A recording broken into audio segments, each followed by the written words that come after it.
Assalamualaikum everyone, welcome to Vocabgram. Daily vocabulary word is withhold. It was a request by Biswajit Malik and Biswajit Malik. Here's your lesson. Withhold is a verb and it means to deliberately not give something to someone. देखें कोई चीज किसी इंसान को देनी है लेकिन आप कोई इंसान डेलिबरेटली जानबूझकर वो चीज देने से इनकार कर दे उसको रोक ले।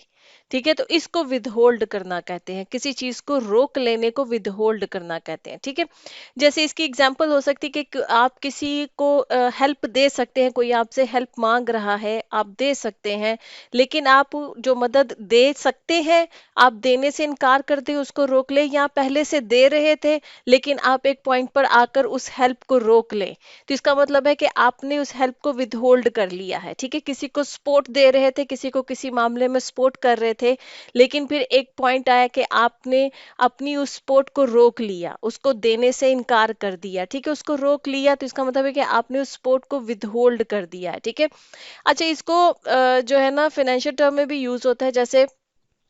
जैसे किसी कोई इंसान है, वो किसी कंपनी में उसने सारी जिंदगी काम किया है, वो रिटायर हुआ है, तो रिटायरमेंट के बाद अगर जो फंड्स मिलते हैं उस कंपनी की तरफ से, अगर वो कंपनी किसी भी वजह से कोई ऑब्जेक्शन लगाकर उस इंसान के, उस एम्प्लॉय के जो फंड्स हैं उसको रोक ले अगर, तो इसका मतलब है कि कंपनी ने उन फंड्स को विदहोल्ड कर लिया है। और फिर जाहिर बात है कि जो अगर उन्होंने विदहोल्ड किया है तो वो फिर कुछ अपने ऑब्जेक्शंस बताते हैं या रीजंस बताते हैं कि हमें ये रीजंस है जिसकी वजह से आपके फ्ला फंड्स जो हैं वो रोक लिए गए हैं, वो विदहोल्ड कर लिए गए हैं। ठीक है, इसी तरह से जैसे क्या होता है कि कोई इंफॉर्मेशन रोक ली जाए, कहीं पर कोई इंफॉर्मेशन प्रोवाइड करनी थी लेकिन उसको ना प्रोवाइड किया जाए, उसको ना दिया जाए, जैसे पुलिस डिपार्टमेंट में हो सकता है, जैसे कोर्ट वगैरह में हो सकता है कि कोर्ट में कोई जानबूझ के डेलिबरेटली किसी केस की कोई खास इंफॉर्मेशन थी लेकिन उसको जो लॉयर जो केस प्रेजेंट कर रहा है उसको वो विदहोल्ड कर ले, उस इंफॉर्मेशन को रोक ले, तो इसका मतलब है कि लॉयर ने उस इंफॉर्मेशन को विदहोल्ड किया है, जज साहब के सामने, कोर्ट के सामने वो इंफॉर्मेशन नहीं आने दी उन्होंने, तो विदहोल्ड किया है उस इंफॉर्मेशन को। ठीक है, जबकि ये क्राइम होता है, ये लीगल क्राइम होता है, इसके खिलाफ आई थिंक जाहिर है वो तो कोर्ट बेहतर जानती है कि कुछ सजा वगैरह भी शायद होती है, क्योंकि कोर्ट के सामने आप उस केस से रिलेटेड इंपॉर्टेंट इंफॉर्मेशन जो है वो विदहोल्ड नहीं कर सकते हैं।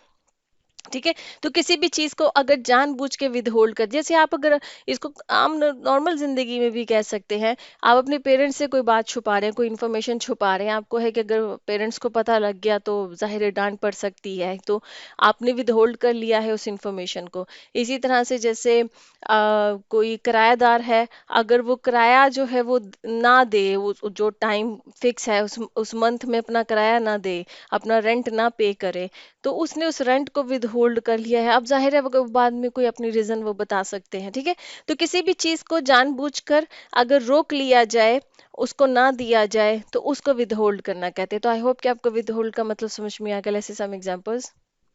Our first example is the police are withholding details of the case from the press। ठीक है, कोई केस हुआ है, अब प्रेस आपको मालूम है जो भी जर्नलिस्ट वगैरह होते हैं, मीडिया चैनल्स होते हैं, वो पुलिस के पीछे कोई इंपॉर्टेंट केस हो तो वो पुलिस के पीछे पड़ जाते हैं कि हमें इंफॉर्मेशन मिले, इस केस की डिटेल्स मिलें, क्या है असल क्या वजह की। ठीक है, अब पुलिस हो सकता है किसी भी वजह से वो विदहोल्ड करें उस इंफॉर्मेशन को, वो प्रेस तक ना आने दें, क्योंकि वो नहीं चाहते होंगे कि वो इंफॉर्मेशन जो है वो पब्लिक हो, क्योंकि हो सकता है उस इंफॉर्मेशन के पब्लिक होने से केस पे कोई नेगेटिव असर पड़े। ठीक है, तो पुलिस जो है वो विदहोल्ड कर रही है उन डिटेल्स को, वो प्रेस को नहीं दे रही है वो डिटेल्स। अच्छा जी, सेकंड हमारी एग्जांपल है my client withheld half of my payment without any reason. ठीक है, जैसे फ्रीलांसर्स काम करते हैं, कोई इंटीरियर डिजाइनर हो सकता है, कोई फ्रीलांसर हो सकता है, जो जो क्लाइंट बेस्ड जो लोग काम करते हैं। अब किसी क्लाइंट का उन्होंने काम तो कर दिया, अब क्लाइंट ने आधी पेमेंट तो की, आधी पेमेंट उसने रोक ली है, तो इसका मतलब है कि वो कह रहा है कि माय क्लाइंट विद हेल्ड जो है वो इसका पास्ट टेंस है। ठीक है, कि विद हेल्ड कर ली है मतलब उसको रोक ली है, मेरी जो आधी जो पेमेंट है उसको रोक लिया है, और उसकी कोई रीजन भी नहीं बताई है। ठीक है, विदाउट एनी रीजन उसने मेरी हाफ पेमेंट जो है वो रोक ली है। Third example is don't worry, I can with hold my emotions in public. ठीक है, अब इमोशंस के लिए भी विद होल्ड जो वर्ड है वो यूज किया जा सकता है, मतलब रोक लेना। आप एक्सप्रेस ना होने दें अपने, कोई ऐसी सिचुएशन है, हो सकता है कि आप अंदर से उस वक्त डिस्टर्ब हैं, लेकिन आपको पब्लिक के सामने जाना है, तो आप दूसरे इंसान को करें कि परेशान मत हो, don't worry, I can with hold my emotions in public, कि मैं लोगों के सामने, पब्लिक के सामने अपने इमोशंस को रोक सकता हूँ या रोक सकती हूँ, कि किसी को मालूम ना चले कि भाई मैं अंदर से कैसा महसूस कर रहा हूँ या कर रही हूँ। ठीक है, okay friends, lesson has come to the end. I hope this lesson was useful for you. If you like this lesson, kindly subscribe to my channel, share this video. I'll see you next lesson. Allah Hafiz.